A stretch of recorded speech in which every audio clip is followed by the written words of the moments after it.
ala Rasulillah wa ala alihi wa sahbihi wa man tabi'ahum bi ihsan ila yaumil qiyamah.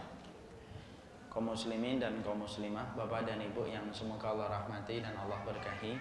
Alhamdulillah, tentunya kita senantiasa bersyukur kepada Allah atas seluruh nikmat yang Allah telah berikan dan Allah limpahkan kepada kita, sehingga kita dimudahkan untuk melakukan kebaikan dan ibadah. Berkumpulnya kita pada majelis ilmu merupakan bagian dari pertolongan Allah, dan inilah salah satu perkara yang kita berbaik sangka kepada Allah, bahwasanya Allah menginginkan kebaikan ketika menyibukkan kita di dalam ketaatan. Siapapun yang ingin melihat hidupnya diridhoi oleh Allah ataukah tidak, maka perhatikan lembar aktivitas harian yang dia lakukan. Barang siapa yang sibuk di dalam ketaatan dan ibadah, dari semenjak dia bangun tidur sampai dia menutup mata istirahat, kalau dia pindah dari satu kebaikan pada kebaikan berikutnya, maka itu merupakan tanda Allah ridho kepadanya dan Allah senang kepadanya. Makanya ia disibukkan di dalam kebaikan dan ketaatan.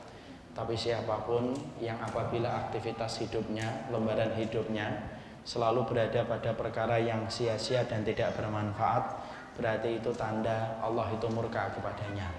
Karena Rasulullah bersabda, wa min alamati sukhtillah ayushkilahu bima la yanfa. Allah itu kalau sudah tidak senang, Allah itu kalau sudah tidak suka, Allah itu apabila murka kepada manusia, maka manusia itu akan disibukkan dalam perkara yang tidak bermanfaat. Semoga Allah senantiasa membolak-balikkan hati kita di dalam kebaikan, dan semoga kita senantiasa diarahkan kepada ketaatan, kepadanya kita bersyukur, dan kepadanya kita menggantungkan segala urusan kehidupan kita. Amin insyaallah. Kita pada kesempatan hari ini sebenarnya kita akan meneruskan kajian kitab, yaitu dosa-dosa yang dianggap biasa. Tapi tadi barusan saya berpikir ada satu tema yang ingin saya sampaikan, dan saya melihat tema ini cukup penting untuk kita ketahui. Maka kita pada kesempatan khusus sore kali ini tidak melanjutkan tema tentang pembahasan kitab, tapi kita akan membahas satu tema yang khusus, yaitu tematik. Insya Allah pada pertemuan berikutnya kita melanjutkan kajian kita pada kajian kitab. Kajian tematik yang akan kita sampaikan pada kesempatan hari ini yaitu adalah kita berikan judul antara ujian, musibah, dan adab. Inilah yang akan menjadi fokus pembahasan kita pada kesempatan sore kali ini. Semoga Allah memberkahi dan pastinya semoga kita mendapatkan manfaat, terutama yang menyampaikan dan terutama pula bagi yang berkumpul pada majelis ilmu kesempatan sore kali ini. Sebelum kita menyampaikan tentang tema itu, saya menyampaikan terlebih dahulu, dan saya mengajak kepada semua kaum muslimin dan kaum muslimah, semoga kita mendoakan saudara-saudara kita di Lombok, Palu, dan Donggala. Semoga mereka yang telah meninggal dunia diterima oleh Allah amal ibadahnya dan diampuni dosanya. Dan semoga pula mereka yang masih hidup diberikan kekuatan dan kesabaran serta pengganti yang jauh lebih baik. Karena saya beberapa hari yang lalu mendaratkan kaki di Palu dan Donggala melihat pasca kejadian tsunami, gempa, dan longsor. Dan betul-betul keadaannya luar biasa kerusakan yang ditimbulkan, dan semoga dengan kejadian ini memberikan banyak kebaikan. Makanya kenapa saya ingin menyampaikan tema tentang masalah ini, karena saya banyak sekali mendapati pertanyaan yang diajukan ke nomor saya, ada pula yang menyampaikan di dalam majelis ilmu. Mereka sering bertanya kejadian tsunami di Palu, Lombok, apakah itu azab ataukah itu musibah? Dan itu sering ditanyakan kepada saya dalam 2 bulan terakhir ini. Dan kita harus tahu bagaimana cara kita menyikapi musibah yang terjadi di Palu, Donggala, dan Lombok. Ada yang buru-buru berkomentar, kejadian di Palu itu merupakan azab yang Allah kenakan kepada kalian karena kalian itu manusia pendosa yang melampaui batas. Tidak sedikit kita mendapati tulisan itu ditujukan kepada penduduk Palu pasca mendapatkan musibah. Tapi juga tidak sedikit kita mendapati bahwasanya kejadian di Palu disikapi dengan mengatakan sesungguhnya keimanan kalian begitu tinggi makanya Allah menguji kalian. Kita kadang-kadang bingung mana yang kita harus dengarkan di antara komentar-komentar ini. Apakah ini adab ataukah ini ujian? Makanya kita perlu mengembalikan sebelum kita berkomentar, sebelum kita memberikan status, maka pastikan bahwasanya kita faham ilmunya dulu. Karena orang yang beriman, mereka selalu berilmu sebelum mereka berkata dan sebelum mereka berkomentar. Dan kita ingin mengembalikan kasus ini dengan panduan kitabullah dan sunnah supaya kita tidak terburu-buru ketika menyikapi saudara kita. Karena orang yang menyimpang dalam agama, salah satu di antara banyak tanda ia dalam penyimpangan, selalu terburu-buru ketika menyikapi permasalahan yang terjadi kepada saudaranya. Makanya ayo kita bahas bagaimana sikap seorang mukmin ketika melihat kasus Lombok, Palu dan Donggala. Maka seorang mukmin ketika melihat kasus Palu, Lombok dan Donggala itu tidak lepas dari 5 poin cara dia melihat masalah yang ada di sana. 5 poin ini yang akan kita bahas satu persatu supaya kita ngerti, supaya kita paham. Dan kita akan jelaskan satu persatu pada poin-poin ini supaya memberikan pencerahan di dalam kita menyikapi apa yang menimpa kepada saudara kita di Lombok dan di Palu. Poin yang pertama. Poin yang pertama adalah sesungguhnya kejadian yang menimpa pada saudara kita di Lombok dan di Palu itu merupakan sebuah tanda dan merupakan sebuah pelajaran yang Allah kirimkan supaya kita mengambil faedah dari kejadian yang Allah berikan di Lombok dan di Palu. Jadi ketika saya menyampaikan poin yang pertama, kenapa saya menyampaikan poin ini? Karena saya terlalu letih melihat media sekuler hari ini ketika mengolah berita berkaitan tentang masalah di Palu dan Donggala serta di Lombok. Berita itu menyajikan fakta, setiap harinya mereka menyajikan berita kepada kita. Sesungguhnya fenomena yang terjadi di Lombok, Palu dan Donggala itu merupakan fenomena gesekan lempeng bumi dan fenomena cincin bumi. Lalu ditutup dengan kata fenomena alam. Saya paling tidak suka dengan kata fenomena alam. Kalau kemudian kita sudah berpikir bahwasanya ini hanyalah gesekan lempeng bumi dan ini merupakan masalah tanah kita, negeri kita dilewati cincin bumi, lalu ditutup dengan kata fenomena alam, bubar Pak, tidak ada pelajaran dari apa yang kita lihat dari kejadian di Palu dan Donggala.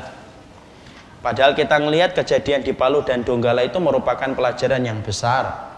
Sampai kemudian Allah jadikan tanah itu bergelombang, Allah jadikan bagaimana tsunami menerjang sendi kehidupan masyarakat, sampai kemudian kita temukan orang itu sampai rumah-rumah yang besar itu digiring dan diseret oleh tanah, sampai kita menyaksikan kejadian sebesar itu, sampai ada yang merekam, sampai rekamannya itu sampai kepada kita dalam waktu 1 jam.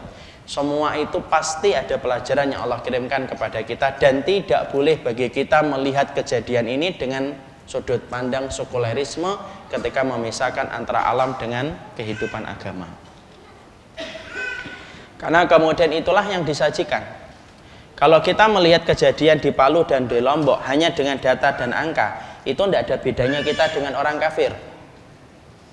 Orang kafir itu hanya punya satu piranti ketika dia membaca apa yang terjadi pada alam, yaitu piranti akal. Makanya orang kafir itu mencukupkan dengan data dan angka. Oh, gesekan lempeng bumi, oh cincin bumi, itu sekuler Pak. Dan itu kaum materialistik Pak. Karena itulah yang nampak pada kasat mata mereka dan logika berpikir mereka. Orang yang beriman itu punya 2 piranti, tidak 1 piranti. Orang beriman itu punya 2 piranti Pak. Yang pertama piranti akal, yang kedua itu piranti iman. Betul, datanya tidak kita tolak. Memang betul bahwasanya gempa itu terjadi karena gesekan lempeng bumi. Gempa itu terjadi memang betul disebabkan karena cincin bumi. Tapi di balik itu ada sebuah keimanan kita yang besar. Siapa yang menggerakkan lempeng bumi dan siapa yang menggerakkan cincin bumi, maka kembalinya kepada Allah. Dan bukan fenomena alam. Alam mah nggak punya fenomena Pak. Wong alam itu berjalan sesuai dengan perintah dan wahyu yang Allah berikan, bukan fenomena. Kalau kita mengatakan alam punya fenomena, berarti alam itu tidak terikat dengan Allah, karena dia punya fenomena dan sirkus dan punya kemudian jalannya sendiri. Alam tidak punya fenomena. Makanya kejadian ketika melihat ini, orang yang beriman itu dia tidak sekuler. Makanya kita kembalikan bahwasanya peristiwa sebesar ini sampai Allah kirimkan dalam kejadian Lombok dan Palu, pasti ada ayat yang Allah berikan kepada kita dan kita dituntut oleh Allah dan disuruh oleh Allah untuk membaca ayat-ayat yang Allah kirimkan pada kejadian Palu dan Donggala. Orang yang tidak bisa membaca ayat Allah dalam peristiwa tsunami di Palu, gempa itu di Palu atau gempa itu di Donggala, berarti dia adalah orang yang bodoh ketika tidak bisa membaca ayat Allah. Kita ini kalau misalkan punya teman, ternyata teman kita tidak bisa membaca aksara dan huruf, kita pasti akan berkata sama dia, hari gini antum tidak bisa membaca huruf dan tidak bisa membaca aksara. Dan kita pandang itu dengan sebelah mata, hari gini tidak bisa membaca aksara dan huruf, tapi ternyata ada orang yang lebih parah daripada orang yang tidak bisa membaca huruf dan tidak bisa membaca aksara, yaitu adalah mereka yang tidak bisa membaca ayat yang Allah kirimkan dalam setiap kejadian. Padahal Allah berfirman dalam surat Yunus ayat yang ke-6, inna fi ikhtilafil laili wan nahari wa ma khalaqallahu fis samawati wal ardi laayatil liqaumin yattaqun. Padahal Allah berfirman pada ayat ini, tidaklah terjadinya pergantian siang dan malam, terjadinya penciptaan langit dan bumi, kecuali di dalamnya ada tanda bagi mereka yang bertakwa. Allah ciptakan semut yang merayap, ada tujuannya. Allah ciptakan kutu yang ada di rambut kita, ada tujuannya. Allah ciptakan cicak yang merayap di dinding, ada tujuannya. Dan Allah kirimkan kejadian sebesar itu yang terjadi di Palu, di mana rekamannya tidak sampai 1 jam kita mendapatkan, pasti di situ ada pelajaran yang Allah kirimkan kepada kita, dan semoga kita tidak menjadi kaum materialistik. Kalau kita membaca kejadian Palu dengan materialistik, apa yang terjadi? Paling-paling evaluasi yang nanti kita hasilkan adalah cuma satu. Kita melaporkan kepada BMKG, tolong dibuat alat supaya mendeteksi gempa lebih dini. Paling-paling itu. Kayak Jepang itu loh Pak. Jepang itu dilimpa dengan gempa berkali-kali. Apa yang dihasilkan? Karena Jepang tidak beriman sama Allah, Jepang itu ditimpa dengan gempa berkali-kali itu. Yang dihasilkan apa dari gempa itu ketika mereka tidak beriman? Tidak ada. Yang dihasilkan cuma merumuskan teknologi bagaimana membuat bangunan supaya ramah dengan gempa. Makanya kemarin saya sempat lihat video. Jepang ini lagi senang pemerintahnya karena bisa merumuskan teknologi membuat bangunan gedung yang ramah dengan gempa 9 skala Richter. Itu tak Pak akhirnya. Dan tidak ada pelajaran lain dari kejadian itu kecuali mereka akhirnya merumuskan teknologi dan tidak merumuskan keimanan. Makanya inilah yang menjadikan kita paham. Berarti kejadian di Palu dan Donggala, maka sudut pandang orang yang beriman ketika melihat kejadian di Palu dan Donggala, yaitu adalah melihatnya itu merupakan bagian dari pelajaran besar yang Allah kirimkan, dan semoga kita orang yang beriman mampu mengambil setiap pelajaran yang Allah kirimkan dalam kehidupan kita. Saya ambilkan contoh yang gampang. Ini kode Pak dari Allah Pak. Kalau tidak paham kode, terus berapa butuh kode lagi supaya kita paham apa yang Allah kirimkan. Suami istri itu kalau tidak paham kode, marah Pak. Itu suami istri. Ya atau tidak? Ada istri ngirimkan kode sama suaminya supaya makan di luar, tapi tidak tega ngomong sama suaminya makan di luar karena saking lembutnya istrinya tidak berani ngomong. Dia cuma ngomong, kok tumben ya makanan hambar gitu. Suaminya malah tidak paham kode. Suaminya malah berkomentar, ya kalau hambar dikasih micin, banyakin. Sudah ditambahin micin mas, masih hambar. Enak ya kalau makan di luar sambil melihat bintang-bintang gitu. Alah, tidak usah makan di luar, dolar lagi tinggi 15.000. Maka kemudian yang terjadi kalau istri tidak paham kode yang dikirimkan suami, istri akan masuk kamar, banting pintu, mungkin kemudian dia ngambek semalam suntuk. Sama pula, suami kalau ngirimkan kode ke istrinya, kok istrinya tidak paham kode, suaminya juga sebel. Ngirimkan kode malam-malam capek gitu, habis kerja seharian. Alangkah enaknya ya, kalau ada tangan-tangan bidadari memijit saya gitu. Malah istrinya jawab, walah sudah tua, tidur gitu. Itu malah kemudian suaminya sebel Pak. Sebenarnya dia bisa bayar tukang pijat, tapi dia ingin dipijat sama istrinya sendiri. Itu kalau kita mendapati analogi yang sederhana. Kalau kemudian ada suami istri ngirimkan kode, kok tidak paham suami istri itu dengan kode itu, maka suami istri itu menjadi marah dan kecewa. Loh, kita ini dikirim sama Allah kode supaya kita kembali kepada Allah dan belajar. Loh, kok kita tidak paham kode dari Allah? Loh, butuh berapa kode lagi dikirim oleh Allah supaya kemudian kita itu hilang sifat sekulernya. Media itu sudah sekuler banget. Nah, sekaligus ini nasihat bagi teman-teman yang masih di media, jangan sekuler-sekuler banget lah. Makanya kemudian melihat kasus gempa itu apa? Lempengan bumi, cincin bumi. Makanya ketika saya pernah melihat satu postingan di sosial media itu, Pulau Jawa, Pulau Bali, Pulau Sumatera yang paling banyak titik cincin buminya dan gesekan lempeng buminya. Orang Kalimantan komentar, oh enak ya hidup di Kalimantan, tidak ada cancingan, tidak ada gesekan lempeng bumi dan cincin buminya. Loh, dia merasa aman. Padahal mudah bagi Allah untuk memindahkan ke tempat sana kalau Allah berkehendak. Kenapa ada komentar semacam ini? Simple, ada komentar semacam ini karena kita selalu mengkaitkan setiap peristiwa dan setiap kejadian di alam itu kita kaitkan dengan kata fenomena alam. Ya sudah, kalau kayak gini bubar Pak kehidupan kita dalam iman, tidak mengambil pelajaran dari apa yang Allah kirimkan. Sekarang mari kita paham kode yang Allah kirimkan ini. Itu yang pertama. Yang kedua adalah melihat peristiwa ini. Yang kedua adalah setiap kita melihat kejadian di Palu, Lombok, kita apabila mendapati ada video, ada gambar-gambar yang mengiris-ngiris hati, jangan sampai kita termakan dengan bisikan setan. Kemudian kita mengatakan, Masya Allah, kok kejadiannya sekejam ini ya? Seakan-akan kita menuduh Allah itu tega memberikan musibah sebesar itu kepada masyarakat Palu dan Donggala. Ya. Karena apa? Karena itu bisa jadi terjadi ketika kejadian-kejadian semacam ini, tiba-tiba kita mendapatkan video ada seseorang yang terperangkap di dalam bangunan 3 hari pelukan sama ibunya yang telah meninggal dunia.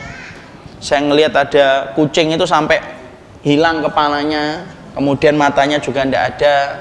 Kemudian saya melihat pula ada anak-anak kecil yang tidak punya bapak dan ibu ketika bapak ibunya tidak tahu di mana. Ada seorang suami melihat istrinya sendiri ditelan oleh bumi dan itu dia saksikan dengan mata kepala dia sendiri.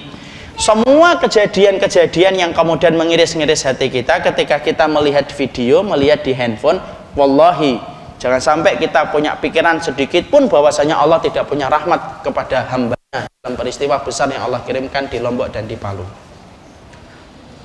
Karena Allah itu rahmat, Allah itu rahim. Kalau sampai kemudian kita melihat kejadian itu, kemudian kita berpikir bahwasanya Allah tidak rahim kepada hambanya, maka pertanyaan kita simpel, terus yang rahim siapa kalau Allah itu tidak rahim? Padahal zat yang sempurna dalam kehidupan rahmatnya bagi setiap manusia dan setiap makhluknya itu Allah. Dan Allah tidak pernah zalim kepada manusia dan tidak pernah zalim kepada makhluk. Makanya Allah menyampaikan, innallaha laisa bidzalami lil abid. Allah itu tidak pernah zalim sama manusia. Makanya kejadian ini kalau nanti kita lihat sendiri, saya kemarin ngelihat itu di Petobo itu dia rata Pak, kayak lapangan bola. Padahal saya dilihatin foto oleh relawan sebelum kejadian, itu rame penduduknya itu, kawasan padat penduduk itu. Sekarang rata kayak kemudian lapangan bola. Maka kalaupun kita mendapati ada gambar, ada video yang mengiris-ngiris hati kita, ketika kita seakan-akan tidak tega untuk mendengar kisah yang pilu dan mendengarkan kejadian di sana, itu tidak boleh untuk meragukan sifat kita kepada Allah dan iman kita kepada Allah, bahwasanya Allah itu rahim dalam setiap perbuatannya. Allah tetap rahim. Karena kalau kemudian kita mengatakan Allah tidak rahim setelah kita melihat peristiwa yang terjadi di Palu, gampang untuk jawab baliknya. Terus yang rahim siapa kalau Allah tidak rahim? Seorang ibu saja rahmatnya kepada anak besar Pak. Seorang ibu rela berdiri supaya anaknya tidur. Dia rela untuk begadang supaya anaknya tidur. Itu seorang ibu. Kalau bapak kan tidur juga, ya kan? Kalau ibu-ibu rela dia tidak tidur karena saking sayangnya begitu besar kepada anak. Seorang ibu rela untuk tidak makan ayam supaya anaknya makan ayam. Itu ibu. Sifat rahmatnya tidak diragukan oleh anaknya. Loh, kalau ibu saja sifat rahmatnya kepada anak begitu besar, Maka bagaimana dengan Allah yang menciptakan wanita semenjak Nabi Adam sampai wanita yang paling terakhir yang melihat matahari dari arah barat? Maka Allah itu sempurna rahmatnya, karena ibu aja sempurna rahmatnya bagi anaknya. Tidak usah ragu tentang itu. Jadi jangan mengatakan Allah kok katanya kejam ya. Oh, Allah kok dikatakan kejam, terus saya nggak kejam siapa? Makanya kejadian ini menjadikan kita memahami betul. Berarti kita tetap beriman bahwasanya sifat rahmat Allah itu begitu besar. Walaupun peristiwa yang kita jumpai, peristiwa yang kita dapatkan mengiris-ngiris hati kita ketika kita menjumpainya, Allah tidak pernah zalim kepada hambanya. Kenapa kita melihat kejadian itu seakan-akan begitu kasihan? Karena cara pandang kita dengan cara pandangnya Allah itu beda. Karena ilmunya kita dengan ilmunya Allah itu beda. Menurut kita kejadian Palu itu menyedihkan, tapi belum tentu menyedihkan di hadapan Allah. Kenapa? Ilmunya kita jangan disamakan dengan ilmunya Allah. Kita ambilkan contoh, Pak. Ada seorang ikhwan infeksi. A'udzubillahi min dzalik. Contoh saja. Infeksi dibiarkan sampai besar, sampai besar, sampai besar, sampai besar, sampai nanah itu menguasai kakinya. Baru datang ke dokter. Dokter ketika memeriksa, waduh Pak, ini nanahnya sudah berapa lama infeksinya? 2 bulan dok. Kenapa nggak dibawa dari awal? Iya dok, nggak sempet. Dokter kemudian diperiksa, difoto, di scan mungkin. Dokter kemudian kumpul sama dokter yang lain. Gimana ini Pak kasus ini Pak? Dokter yang lain berkata, itu harus diamputasi. Karena apa?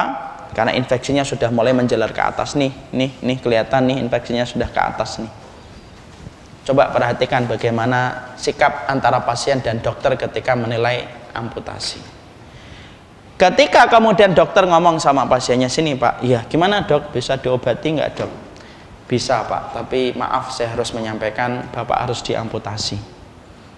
Mungkin sang pasien akan berkata, dok jangan diamputasi dok, saya masih butuh kaki.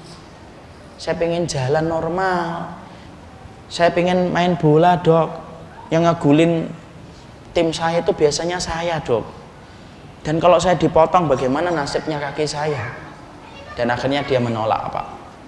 Coba kita perhatikan pandangan pasien dengan pandangan dokter ketika melihat amputasi, beda atau tidak beda? Beda. Pasien ketika melihat amputasi baik atau buruk? Buruk. Kenapa dia melihatnya buruk?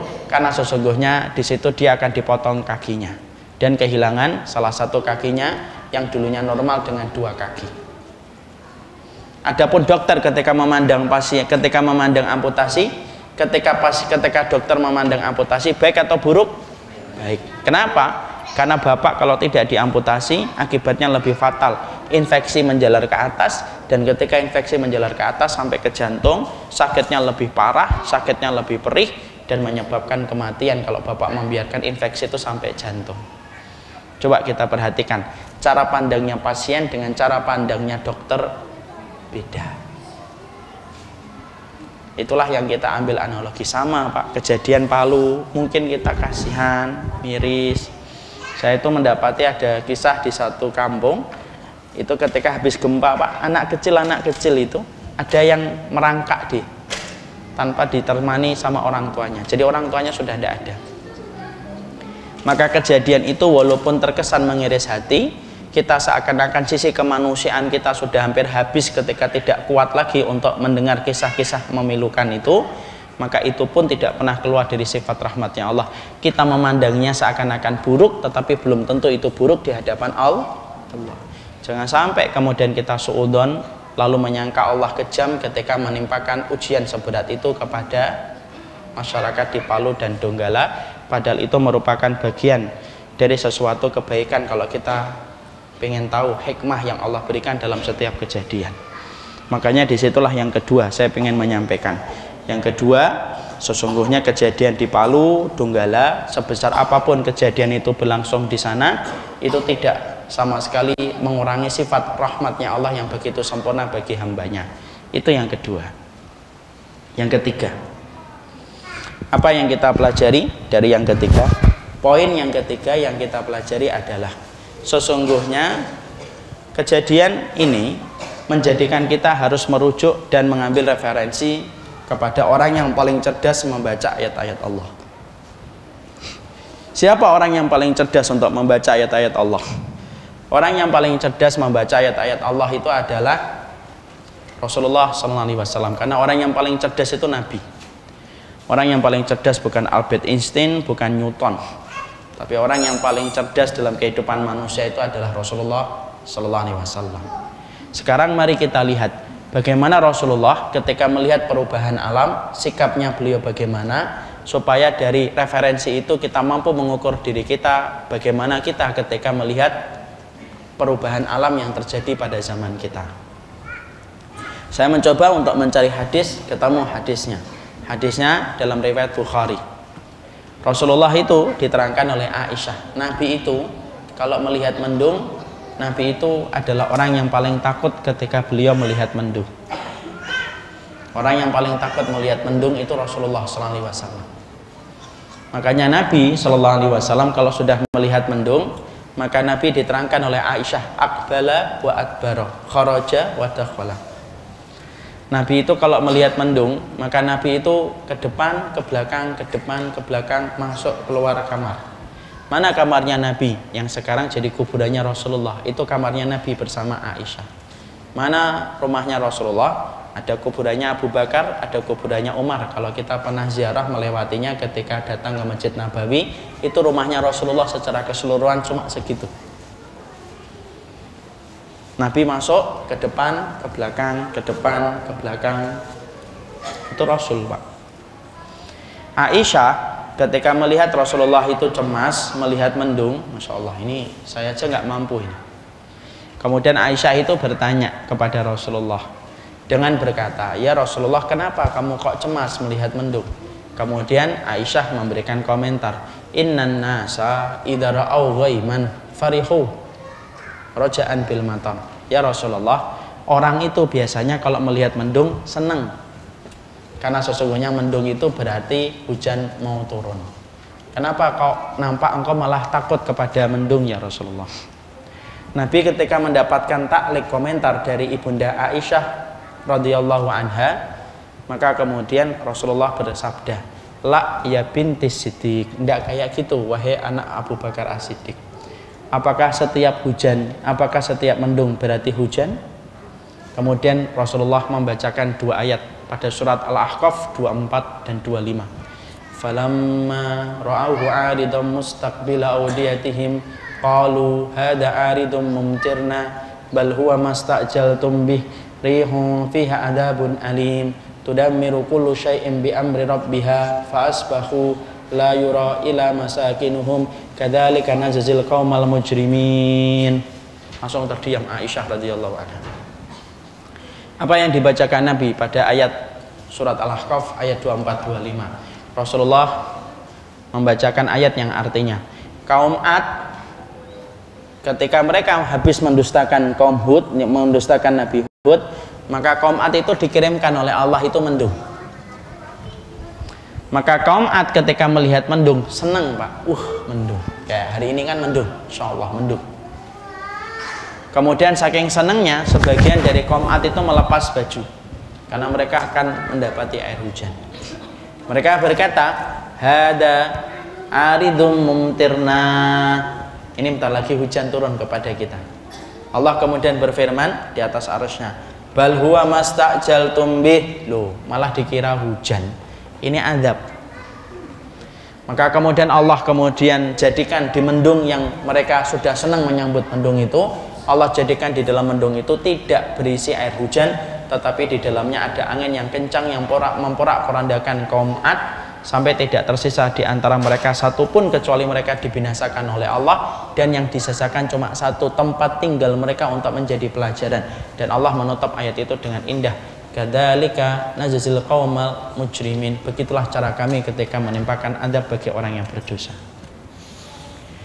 Rasulullah ketika membacakan ayat itu langsung Aisyah radhiyallahu anha diam, Pak. Disitulah kita mendapati orang yang paling cerdas membaca ayat itu Nabi.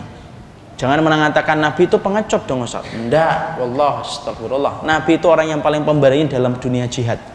Makanya kalau Bapak dapati Nabi berjihad itu Nabi selalu berada pada shaf yang terdepan. Makanya Sa'ad bin Abi Waqqas sempat berkomentar, kami tidak pernah dapati orang yang paling pemberani sebagaimana beraninya Rasulullah ketika berhadapan dengan musuh-musuhnya. Tapi Nabi kenapa ketakutan melihat mendung? Karena Nabi tahu bahwasanya Nabi adalah orang yang paling takut terhadap azab. Padahal orang yang harusnya paling aman dari azab itu Rasul, Pak. Tapi begitulah sikapnya Nabi ketika melihat mendung. Bukan hanya mendung, Pak. Bahkan ketika ada angin kencang dikit, Nabi apa yang dilakukan? Memperbanyak doa ketika kemudian anginnya itu kencang. Makanya kalau angin kencang, Nabi kemudian berdoa, Allahumma inni as'aluka khaira hadzal riyah wa khaira ma fiha wa a'udzubika min syarri hadzal riyah wa syarri ma fiha. Makanya sampai Nabi kalau melihat angin itu kencang dikit aja, Nabi kemudian berkata, ya Allah, aku minta kebaikan angin ini dan kebaikan di dalamnya, dan aku berlindung dari keburukan angin ini dan keburukan di dalamnya. Itu Rasul, Pak. Makanya kadang-kadang saya bayangin kalau tiba-tiba Nabi hidup bersama dengan kita, melihat kejadian di Palu, melihat bagaimana tanah tidak punya daya kekuatan untuk menampung benda di atasnya, tanah sampai bergerak, sampai kemudian kita mendapati tsunami itu bukan hanya tsunami air tapi juga tsunami tanah, dan kemudian kita melihat ada menara sampai diseret oleh tanah, dan semua kejadian besar itu, kira-kira apa komentarnya Nabi ketika melihat itu, Mak? Karena saya ketika di sana itu, para masyarakat di Palu itu berkata, Ustadz kan taunya tsunami laut ya, tsunami air ya. Wallah Ustadz, kami ini bukan hanya melihat tsunami laut, tapi kami juga melihat tsunami tanah. Makanya orang itu ketika tidak di bangunan saja, mereka duduk, mereka ketakutan. Karena apa? Tanahnya itu bergoyangnya luar biasa. Dan tsunami tanah itu naik tuh ya, naik turun dia, naik lagi kayak komen diputar dia, naik lagi dia, masukkan lagi orang, naik lagi dia, masukkan lagi orang. Kalau Nabi hanya melihat mendung hitam begitu ketakutan, Rasulullah melihat angin yang begitu kencang sedikit kemudian beliau ketakutan, apalagi ketika Nabi melihat itu. Karena apa? Kita tahu, Pak, orang semakin beriman itu semakin khawatir terkena adab dari Allah. Orang kalau semakin pendosa, maka semakin berani dengan adabnya Allah. Makanya itulah yang ketiga, itulah referensi kita yang kita pegang. Rasulullah itu orang yang paling cerdas membaca setiap peristiwa, dan Rasulullah itu ketika membaca peristiwa alam, begitulah yang diterangkan oleh Aisyah bagaimana Nabi ketika menghadapi angin dan menghadapi mendung. Itu yang ketiga. Yang keempat, pelajaran yang keempat dan poin yang keempat yang kita petik adalah, yang keempat itu begini, tidak semua dosa itu ditimpakan adab di dunia. Kenapa saya harus ngomong tentang ini? Karena saya mendapati ada salah satu orang liberal. Ada salah satu orang liberal itu dia berkata, kejadian di Palu dan Donggala itu tidak usah dikaitkan dengan homo dan ritual kesyirikan. Kalau memang kejadian di Palu itu ada kaitannya dengan kejadian homo dan lesbian, maka sesungguhnya negara-negara Eropa yang telah memperbolehkan homo dan lesbian jauh sebelum Indonesia itu kemudian mengenal itu, maka harusnya merekalah yang lebih dulu mendapatkan adab daripada bumi pertiwi. Itu perkataan orang liberal. Tujuan dia ngomong kayak gitu adalah tujuannya supaya kita tidak usah mengkaitkan peristiwa-peristiwa musibah itu dengan maksiat. Sekarang gimana cara jawabnya? Maka cara menjawabnya poin keempat ini, Pak. Tidak semua adab itu, tidak semua dosa itu diadab oleh Allah di dunia. Ada beberapa orang yang melakukan dosa, yang mereka ketika melakukan dosa tidak diadab oleh Allah di dunia, tetapi ditakhirkan dalam kehidupan di akhirat, supaya Allah punya alasan 2 kali lipat untuk menimpakan adab kepadanya saking Allah bencinya kepada mereka. Mana dalilnya, Ustaz? Kita buka surat Al-An'am 44. Antum baca, akhi.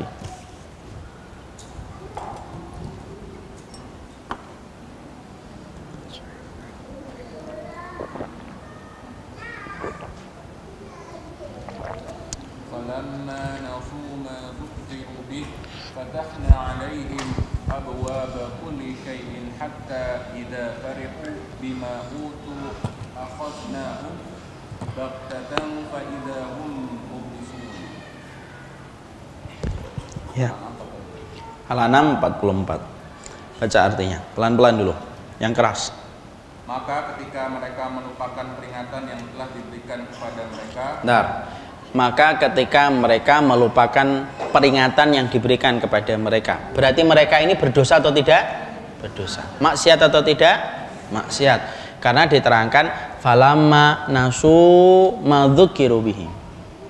Jadi mereka sedang tenggelam dalam kemaksiatan. Kalau kita ngikutin logika, Pak, sebelum melanjutkan ayatnya, kalau mengikuti logika harusnya apa? Oh, habis bermaksiat langsung diadab. Kan logikanya gitu. Tapi tidak, ayat itu tidak menceritakan semacam itu. Teruskan. Kami pun membuka semua pintu kesenangan untuk mereka. Maka kami membukakan pintu kesenangan untuk mereka. Fatahna alaihim abwaaba kulli syai'in. Teruskan. Sehingga mereka bergembira dengan apa yang telah diberikan kepada mereka. Sampai kemudian farihu bima utu. Terus kami siksa mereka secara tiba-tiba, maka ketika itu mereka terdiam putus asa. Tuh. Ini dalilnya. Ada orang yang melakukan kemaksiatan, tidak semua pelaku kemaksiatan itu diadab oleh Allah di dunia. Tapi ada banyak pelaku kemaksiatan itu memang ditangguhkan adabnya, tidak diberikan di dunia supaya Allah punya alasan untuk menimpakan adab 2 kali lipat dalam kehidupan mereka kelak di akhirat. Dan adab di akhirat itu jauh lebih berat dan jauh lebih menyakitkan daripada adab di dunia. Jadi kalau ada orang yang berkata itu negara-negara Eropa memperbolehkan homo, menimpakan adab lesbian, 2 kali lipat dalam perkawinan sejenis di akhirat, dan adab kita di mendapat akhirat itu Pak di sana. Kalau kita dapat undangan di sana itu sekarang pernikahan Bambang dan Joko misalnya. Itu kemudian di sana ada. Mungkin kita bertanya, kenapa mereka tidak ditimpakan kepada mereka itu adab? Kenapa kemudian kita? Maka sesungguhnya jawabannya simpel. Surat Al-An'am 44. Allah memberikan jawaban, tidak semua orang yang tenggelam dalam kemaksiatan itu diberikan adab. Justru dibukakan pintu-pintu kesenangan duniawi. Kenapa kok diberikan kesenangan duniawi? Supaya amnesia dan lupa kemaksiatan yang mereka lakukan. Ketika mereka tenggelam dengan semua kesenangan itu, akhadnahum, diambil nyawanya, tiba-tiba dia terhenyak ketika kembali kepada Allah. Nah itu Pak, jawabannya di situ. Ini loh jawaban dari pertanyaan dalam milieu yang lebih kecil. Kalau kita sering nanya, kenapa ya ada dukun, ada tukang bakso datang ke dukun, pulang dari dukun laku. Ada teman saya jualan bakso, orangnya baik, solih, dari pondok, hafal 25 juz, tapi jualan bakso nggak laku. Itu bukan karena Allah ridho sama yang datang ke dukun, tapi Allah membiarkan yang datang ke dukun dibukakan itu pintu-pintu kesenangan yang dulunya tidak pernah dia dapatkan, supaya dia lupa dosanya ketika datang ke dukun dan dia merasa benar sampai nanti ketika mati. Nah itu adabnya 2 kali lipat di akhirat. Dan itu begitu jawabannya. Jadi kalau ada yang nanya, kenapa kok Belanda infrastrukturnya lebih bagus, tingkat kehidupan per kapita penduduknya lebih bagus, itu jawabannya itu bukan karena Allah ridho dan membiarkan dosa-dosa mereka dan dimaafkan, enggak. Supaya Allah kemudian menahan sebentar, supaya Allah punya alasan untuk menimpakan adab bagi mereka 2 kali lipat ketika Allah tidak memberikan adab kepada mereka di dunia. Ya? Dan itu yang kita harus pahami dan harus kita mengerti. Makanya kalau ada kita lagi ngobrol gitu sama teman gitu, teman kita ngomong, saya itu melihat banyak orang-orang yang tidak sholat, tidak puasa, tapi lancar itu rezekinya. Jadi sebenarnya tidak apa-apa kalau tidak sholat itu. Itu harus diruqyah dengan surat Al-An'am 44 ini. Karena jawabannya di situ. Makanya saya berikan analogi yang gampang, saya berikan analogi yang mudah. Kalau kita punya teman, Pak, kita punya teman 2 orang. Teman kita yang pertama, kalau minum alkohol, 1 teguk dia minum, satu teguk dia minum, langsung muntah-muntah dia 3 ember. Ada teman kita yang kedua, kalau minum alkohol itu sampai 10 botol, tidak muntah-muntah, dia tetap sehat dan tidak mabuk serta tidak muntah. Mana yang paling bahaya, yang pertama atau yang kedua? Yang pertama atau yang kedua? Siapa yang jawab pertama? Siapa yang jawab kedua? Satu ndak ada, kedua ndak ada. Inilah yang menjadikan saya kalau mau ngajar di sini tuh butuh kesabaran luar biasa. Yang pertama atau yang kedua? Yang kedua. Kenapa yang kedua itu lebih berbahaya? Loh, kalau teman kita yang ketika minum satu teguk kemudian dia muntah,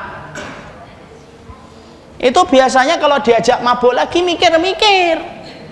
Ayo mabuk lagi yuk. Enggak, kemarin saya cuma satu teguk, muntah 3 ember. 4 hari pusing saya, 5 hari nggak kerja, 7 hari istri saya ngambek. Coba siapa itu paling keras ketawanya itu? Kemudian ketika mau mabuk lagi itu mikir-mikir. Tapi yang paling bahaya itu teman kita yang kedua, yang nggak pernah mabuk, nggak pernah muntah, nggak pernah pusing walaupun 10 botol. Tiap malam dia mabuk. Kalau ditanya, kenapa kamu mabuk tiap malam? Iya sih, kalau saya sih alhamdulillah itu walaupun 10 botol. Masih nyebut alhamdulillah. Itu yang saya katakan, lebih baik dia ngasih peringatan saudara-saudara kita, kemudian peringatan itu akhirnya menjadikan dia kembali kepada Allah, dan itu lebih ringan daripada adab di akhirat. Karena yang paling kita khawatirkan itu malah adab di akhirat. Kenapa? Pembalasan akhir itu lebih menyakitkan. Makanya kalau dalam film kan tokoh-tokoh lakon itu selalu berkata kan, saksikan pembalasan terakhirku, gitu. Makanya kemudian sampai dikatakan, innallaha idza ahabba qauman ajjalalahul uquba fid dunya. Allah itu kalau senang sama orang, kemudian Allah kemudian senang, kemudian di situ kemudian ada yang bermaksiat, Allah segerakan itu hukuman di dunia. Tetapi Allah kalau sudah benci, menahan hukuman di dunia supaya dia mendapatkan hukuman di akhirat, dan itu lebih berat. Makanya orang liberal ini kalau dia nonton ini liberal ya. Jadi ente jangan ngomong gitu. Sudah terjawab ya, bahwasanya kemudian tidak usah dibandingin dengan Belanda yang homo lesbian, tidak ada apa-apa, tingkat infrastrukturnya bagus-bagus saja. Ya karena mereka kemudian diistidrajkan oleh Allah. Dan kita tidak mau diistidrajkan oleh Allah. Itu yang keempat. Sekarang yang kelima. Yang kelima kita bahas.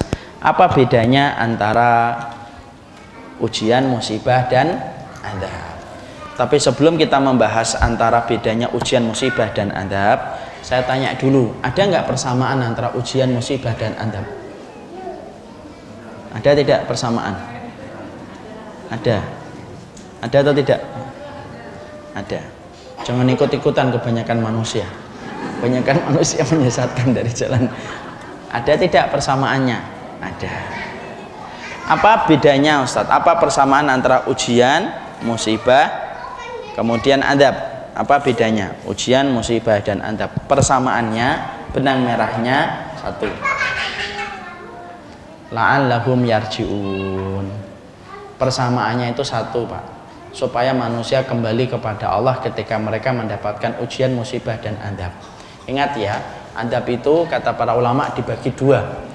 Azab istisal, ada adab ghairu istisal. Apa itu adab istisal? Adab istisal itu satu kaum ditimpakan adab Pak sampai habis, tidak ada yang sisa. Kayak kaum Ad, Lut itu habis Pak, sisa satu pun tidak ada. Makanya tidak ada kan keturunan Lut, tidak ada. Karena dia sudah habis mati. Itu namanya adab istisal. Ini pola adab yang dikenakan oleh Allah sebelum datangnya Rasulullah. Tapi setelah datangnya Nabi menjadi rahmat, Allah tidak lagi menimpakan adab istisal. Yang ada adab ghairu istisal. Adabnya itu masih menyisakan sisa orang yang dihidupkan oleh Allah. Maka apapun itu, kalau ada orang yang masih disisakan hidup dari ujian, musibah, dan adab, satu, supaya dia balik kepada Allah dan bertobat atas kesalahan yang dia lakukan. Ada enggak orang yang melakukan dosa diadab? Banyak. Tapi setelah diadab dia kembali sama Allah? Banyak Pak. Contoh, orang dia berzina kemudian kena HIV, waliyadzubillah. Setelah kena HIV, apa yang terjadi? Dia tobat, dia akhirnya kembali kepada Allah. Kita ngelihat ada laki-laki di Australia namanya Ali Banat. Ali Banat itu seorang laki-laki miliarder yang Masya Allah dia sendiri mengatakan dalam testimoni hidupnya dia banyak melakukan maksiat di waktu muda. Bahkan kemudian karena uangnya terlalu banyak maka semuanya dibeli dengan harga ratusan sampai kemudian miliaran. Mobilnya ber-MM, bajunya bisa 10 juta Pak, jam tangannya bisa 50 sampai 70 80 juta, bahkan ratusan itu jamnya. Kaos kakinya nah itu bisa sampai 5 juta 10 juta. Tidak usah ngeliatin kaos kakinya antum, beda. Tapi perhatikan itu, kemudian ketika Ali Banat itu tiba-tiba batuk, sakit, kemudian dia datang ke dokter, didiagnosa. Setelah didiagnosa, dinyatakan dia menderita penyakit kanker stadium lanjut. Adab atau tidak adab itu sebenarnya adab, karena dia melakukan banyak dosa. Tapi adab yang berisi kebaikan, kebaikan Pak. Apa yang terjadi? Setelah itu Ali Banat merubah peta hidupnya, merubah kompas hidupnya, sampai kemudian akhirnya dia memberikan bantuan sosial ke Afrika, bangun rumah, bangun masjid, menyekolahkan anak, sampai akhirnya beliau meninggal dunia Ramadan tahun ini pada hari Selasa. Saya masih ingat itu hari Selasa. Itu adab Pak, tapi bernilai kebaikan untuk mengembalikan manusia supaya kembali kepada Allah. Makanya perumpamaan antara persamaan ujian, musibah dan adab itu kayak penggali sumur. Kalau penggali sumur itu sudah di bawah, misalkan 10 meter, lemparin uang Pak.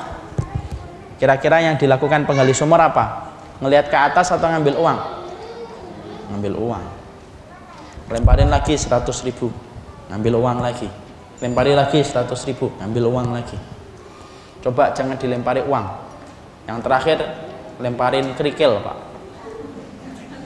agak gede gitu, arahkan ke batok kepalanya, agak kenceng Pak, kalau bisa pakai ketapel sekalian. Terus kemudian kena, kemudian batok kepalanya kelotak gitu. Kira-kira itu ujian dan musibah itu biasanya. Tapi bisa jadi adab.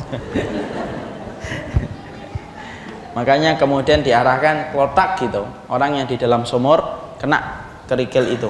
Kira-kira orang yang di dalam sumur ngambil kerikil atau ngelihat ke atas? Kalau ngambil kerikil itu dirukyah itu.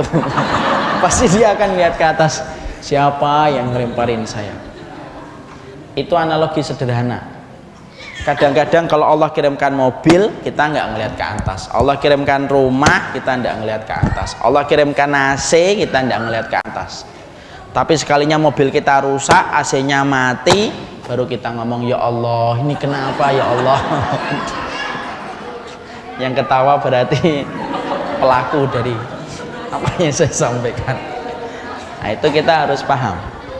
Makanya itulah persamaan antara adab, ujian, dan musibah. Sekarang setelah kita membahas tentang bedanya itu, sekarang kita membahas bedanya apa Ustadz? Beda antara ujian dan kemudian adab. Sekarang saya kelompokkan ujian dan musibah satu kelompok, adab satu tempat. Ujian dan musibah itu apa bedanya Ustadz? Beda, walaupun tampaknya sering diartikan sama. Ujian itu lebih luas daripada musibah. Ujian itu Pak dalam bahasa Arab disebut dengan kata al-bala. Al-bala itu kalau kita buka di dalam kamus itu artinya 3, nikmat, ibtila, makruh. Yang namanya bala itu artinya 3, yaitu nikmat itu adalah bala, makruh sesuatu yang dibenci itu juga kemudian ujian, sesuatu yang kemudian kenikmatan itu ujian. Makanya maaf, kenikmatan itu ujian, tapi bukan musibah. Kita misalkan punya rumah yang bagus, ujian atau tidak? Ujian. Tapi nikmat atau enggak? Nikmat. Punya istri cakep, ujian atau musibah? Ujian. Jangan ngomong musibah. Ustadz, saya punya istri cakep banget, musibah. Diketapel sama istrinya. Karena kemudian itu ujian. Kalau musibah Pak, musibah itu disebutkan di dalam Al-Quran itu 10 kali. Arti dari 10 kali ketika Allah menyebutkan kata musibah itu maknanya satu, yaitu adalah sesuatu yang tidak disenangi oleh jiwa. Baik itu penderitaan, baik itu kemudian kehilangan, baik itu penyakit, itu namanya musibah. Sekarang kita bahas ujian dan musibah itu dikenakan untuk siapa, Ustaz? Ujian dan musibah dikenakan kepada orang yang beriman. Identitas orang yang beriman itu ujian dan musibah. Makanya orang semakin beriman semakin banyak ujiannya. Tapi ingat, walaupun ujiannya banyak, tetapi sesungguhnya walaupun ujian mereka banyak, pertolongan Allah lebih besar. Makanya ujian orang beriman itu berat, tetapi orang beriman tetap tersenyum. Kenapa? Karena pertolongan Allah lebih besar daripada ujian yang Allah berikan. Jadi tidak usah takut untuk beriman. Jangan salah kesimpulan. Ustaz, kalau beriman ujiannya berat ya? Iya. Ya sudah Ustaz, saya tidak usah beriman banget. Tidak usah. Kalau orang tidak beriman, memang ujiannya ringan, ujiannya recehan. Tapi ujiannya ketika recehan tidak ada pertolongan Allah. Makanya ketika tidak ada pertolongan Allah, ujian ringan pun dia tidak mampu menyelesaikan. Karena apa? Tidak ada pertolongan. Lihat ujian orang-orang yang kemudian tidak punya iman. Paling-paling ujiannya recehan. Putus cinta, minum baygon gitu. Makanya kita lihat kan, negara yang kemudian paling frustasi penduduknya dan paling mati bunuh diri di mana? Di Palestina atau di Jepang? Di Suriah atau di Korea? Di Korea. Padahal negara dengan logika yang kita masuk, Pak, negara yang paling layak untuk mati bunuh diri itu Palestina dan Suriah. Kenapa? Lo tingkat kehidupan mereka di bawah ancaman setiap waktunya dan setiap saatnya, dan tidak ada jaminan untuk makan setiap harinya. Tapi pernah nggak dengar kemudian kita mendapati ada mati bunuh diri di Suriah atau di Palestina? Tidak ada. Pernah nggak ada berita telah diberitakan dari daratan Hebron satu keluarga minum baygon? Tidak ada. Karena mereka punya kekuatan di mana pertolongan Allah lebih besar daripada ujian yang Allah berikan. Makanya anak-anak Palestina, anak-anak Suriah setiap hari ditemani rudal itu masih bisa tersenyum, masih bisa main-main, tidak takut mati. Padahal anak kita kadang-kadang baru lampu mati nangis-nangis, baru kemudian ada es tung-tung nggak dibelikan ronta-meronta. Kenapa? Karena sesungguhnya beda kalau orang semakin beriman, semakin kemudian dia beriman, semakin besar ujiannya, tapi pertolongan Allah lebih besar. Makanya negara dengan mati bunuh diri di Jepang dan Korea. Padahal Jepang dan Korea tingkat teknologinya semakin tinggi, Pak. Bahkan saya baca di Korea itu, di Google, nanti di Google, 2/3 wilayahnya itu sudah pakai wifi. Korea itu.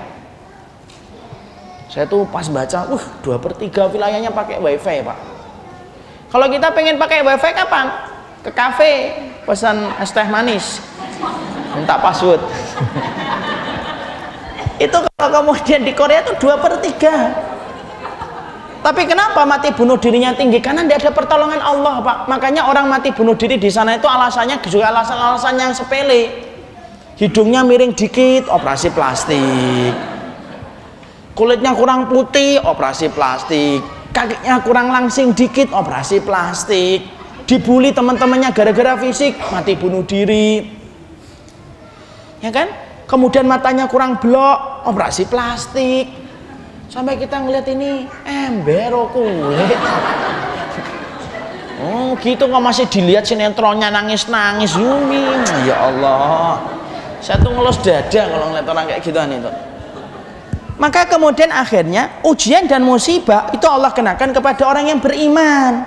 Mungkin kita nanya, Ustadz, kenapa orang beriman itu ujiannya banyak? Jawabannya simpel, Pak.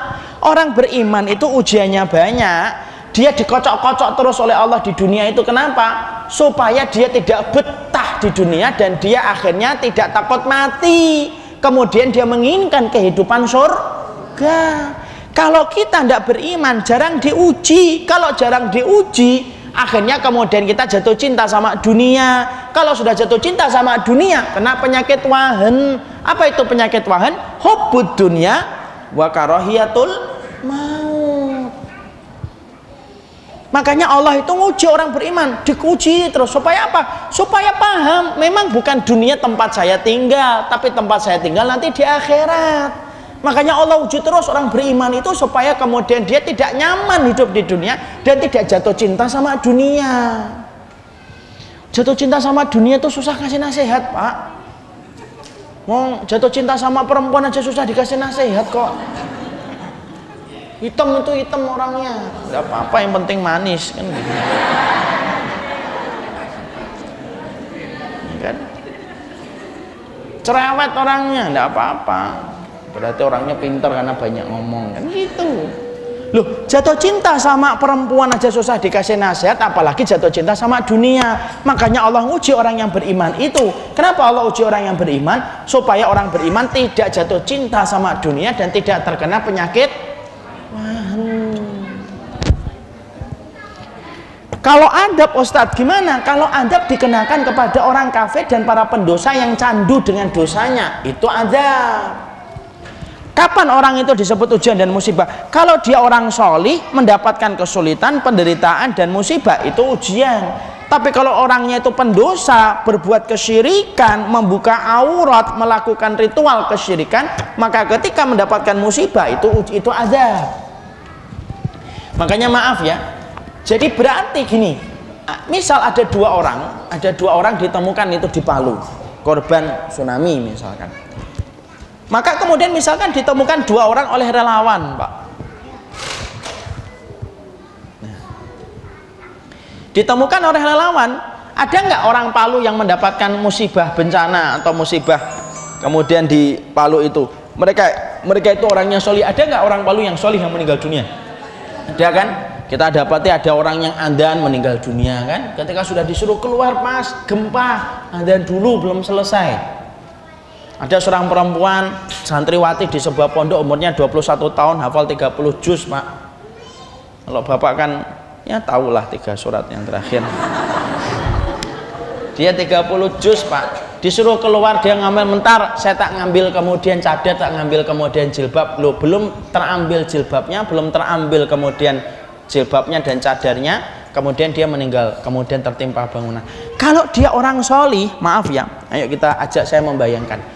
Detik-detik kita bayangkan, pas tsunami ketika datang, Pak, dia solih, Pak, atau gempa datang, dia menahan tsunami itu sudah tidak bisa, saking kuatnya tsunami itu, karena kekuatan tsunami itu 400 km per jam. Dia diterjang dan tidak bisa kemudian mempraktekkan tenang, dia terseret oleh ombak tsunami itu, naik turun dia sesuai dengan arah gelombang itu, kemudian sudah hitam, Pak, tsunami itu sudah bercampur dengan lumpur dan tanah, masuk ke matanya, masuk ke kupingnya. Kemudian karena tidak bisa nafas, dia kemudian meneguk air. Itu kalau boleh kita bayangkan detik-detiknya kan gitu. Dia meneguk air. Air yang sudah bercampur dengan lumpur masuk ke paru-paru, Pak. Paru-parunya penuh dengan lumpur. Belum kemudian tertimpa, kemudian tembok, kemudian papan-papan yang di dalamnya ada paku tek gitu. Kemudian tembok sampai seluruh badannya itu terkena dengan kemudian mobilnya ikut terseret, kayunya ikut terseret. Semua penderitaan itu sampai akhirnya dia meregang nyawa ketika kemudian ditarik sama gelombang tsunami itu. Kalau dia beriman, seluruh penderitaan yang dia dapatkan itu adalah penggugur dosanya, supaya meringankan adab dan meringankan hisabnya kelak pada waktu hari kiamat ya.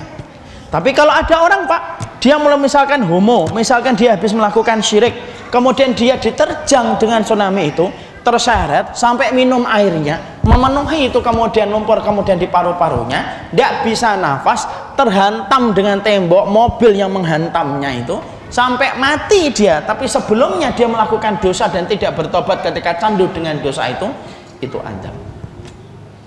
Belum lagi perhitungan Allah nanti di akhirat. Makanya di situ akhirnya apa? Beda, cara memandangnya beda. Makanya Aisyah itu pernah ditanya, kenapa kok terjadi gempa wahai Aisyah? Kemudian Aisyah mengatakan, izdastabahu zina wa syaribul khumur wa darabu bil ma'azib gharallahu fi samaihi. Allah itu kalau melihat manusia sudah menghalalkan zina, menghalalkan khamr, menabuh alat musik, maka Allah cemburu di atas langit. Dan Allah kemudian berfirman kepada bumi, ya lil ard, wahai bumi bergetarlah. Kalau bumi bergetar, Allah berfirman, fa'in tabu, kalau mereka taubat berhenti, kalau mereka tidak taubat hancurkanlah mereka semuanya. Dan saya sempat bertanya, kenapa ya Lombok itu belum kering air mata? Kita sudah ada Palu belum selesai, sudah ada kejadian di kemudian Situbondo, Bali. Saya cari hadisnya. Saya ketemu dalam riwayat Abu Hurairah. Apa yang saya temukan dalam riwayat Abu Hurairah? Saya menemukan kalau orang itu dikirimkan gempa, kok dia tidak bertaubat, Allah akan kirimkan gempa terus, sebagaimana kalung tasbih, sebagaimana kalau mutiara yang terputus, maka jatuhnya itu berdekatan. Dan itulah yang kita khawatirkan. Makanya kejadian ini membuat kita harusnya balik sama Allah, bertaubat dan beristighfar. Dan saya malah sedih, Pak. Kejadian sebesar itu di Palu dan Donggala sekarang tenggelam oleh euforia politik, Pak. Seakan-akan apa? Fenomena alam. Betapa sekulernya kita hari ini ketika kita telah mengaku dirinya muslim tetapi memisahkan antara musibah dengan apa yang ditetapkan oleh Allah. Semoga kejadian ini membuat kita banyak beristighfar, karena salah satu perkara yang bisa menyelamatkan kita dari adab di dunia itu memperbanyak istighfar. Istighfar kita kepada Allah setiap waktunya. Semoga Allah merahmati kita. Barakallahu fikum. Inilah kajian khusus tematik pada kesempatan sore kali ini. Walaupun memang tidak melanjutkan kitab, insya Allah pada pertemuan berikutnya kita akan melanjutkan kitab. Semoga Allah memberkahi kita, karena ini adalah renungan, Pak. Tidak usah banyak nanya, ya. Jadi kita sudah paham, insya Allah kita mengerti. Semoga Allah memberkahi apa yang kita pelajari. Ini yang dapat saya sampaikan. Mohon maaf kalau ada kata-kata yang salah. Subhanakallahumma wa bihamdika asyhadu an la ilaha illa anta astaghfiruka wa atubu ilaik. Assalamualaikum warahmatullahi wabarakatuh.